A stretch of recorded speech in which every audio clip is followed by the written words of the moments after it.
Next speaker, John Abeigon, followed by Annette Alston.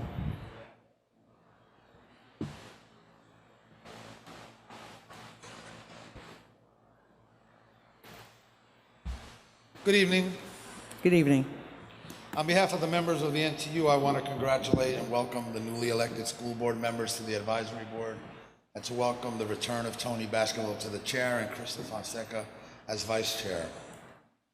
Before I bring you up to date on the fiasco you have gotten yourselves elected to, I want to share our support for Mayor Baraka on a most pressing issue.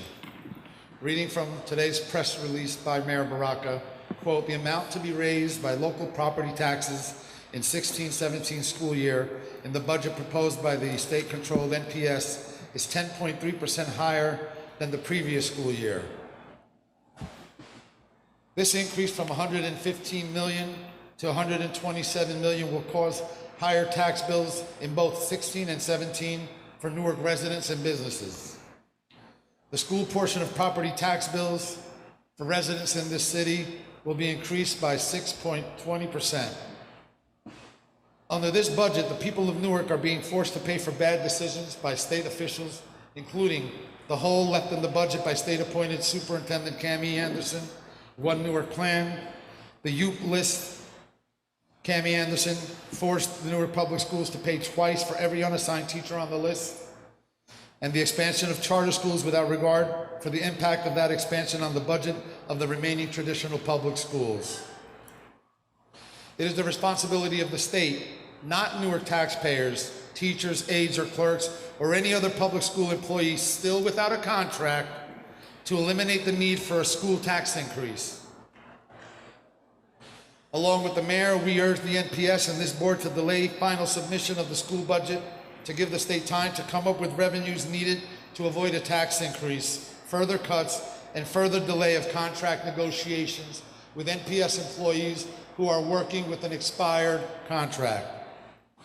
We're still anxious to see how the administration handled last month's vote to increase the minimum wage in this district to $15 an hour. If you're a per diem aide or clerk or any per diem positions for $14, that $1 a week, an hour increase comes out to $40 approximately a week. That's $160 a month, which hurts Newark families. I'm hoping that you guys are having that discussion behind closed doors, and that at some point or another you're going to issue a public statement saying that that is indeed the case. The NTU urged State Commissioner Hespy in 2 separate meetings to put an end to Cammie's expensive schemes. One Newark, the Ute Pool, and the vicious and expensive attack on teacher tenure. Bringing up failing tenure charges against teachers alone has cost the NPS untold millions and accomplished nothing more than to further the demoralization of good teachers, many of whom dedicated their lives' career to our children. The enrichment of politically connected law firms who lose these cases day in and day out, yet are paid anyway, have been the only winners. To allow the current leadership at 2 Cedar Street off the hook is political amnesia. Chris Surf was her boss and gave her the playbook. To pass the buck of their irresponsible leadership to the city's taxpayers is an abomination, and you should each one of you take that back to your patrons and your constituents. Mayor Ras Baraka is absolutely correct on this issue and can count on our full support. The state-operated district created this mathematically predictable mess, and it alone should pay the cost. The $27 million sent by Governor last year only served to hold charter schools harmless from cuts and deficits, but did nothing to save the traditional school budget from cuts. This is a direct result of thoughtless corporate charter school expansion by the overpaid state, as recognized by Republican State Assemblyman O'Scanlan and State Senator Beck.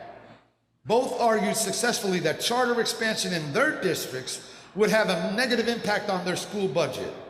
Why was the NTU and Mayor Baraka's identical argument dismissed by Trenton? Why did this superintendent not send a letter recommending a thumbs down on expansion? Why was our identical argument dismissed? Because Senator O'Scanlan and Barbara Beck are both white and Ras Baraka is black. End of story.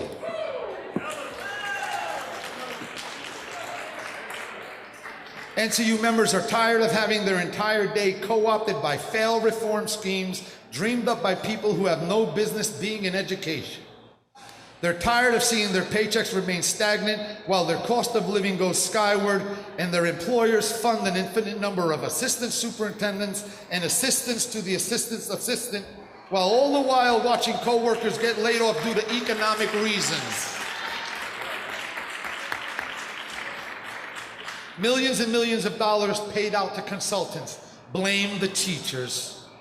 Will we ever get to the bottom of the overtime pay scandal created by the now missing in action Vanessa Rodriguez? NTU members are tired of watching children fall through cracks that didn't exist prior to the arrival of the reformers. The Education Law Center has federal United States Department of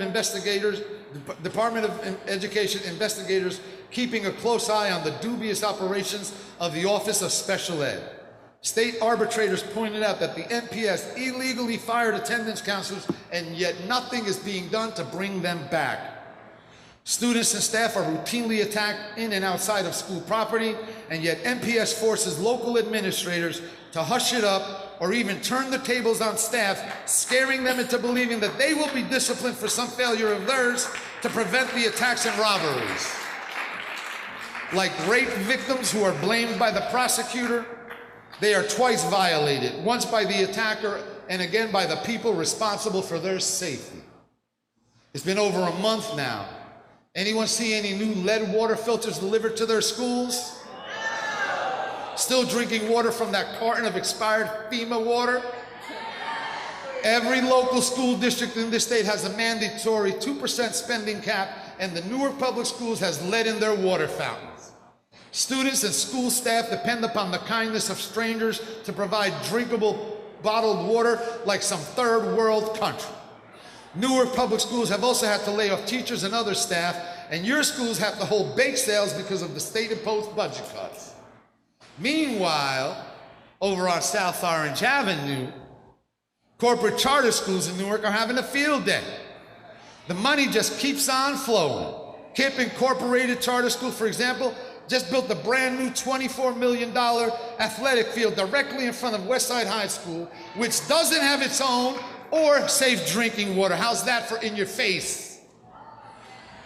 In conclusion, new board members beware. Let's not forget Andy Smarik. Google it, S-M-A-R-I-C-K. Former New Jersey Deputy Commissioner of Education who wrote the famous words in the Charter School Bible. Quote, "The solution isn't an improved traditional district. It's an entirely different delivery system for public education. The solution is a system of chartered schools.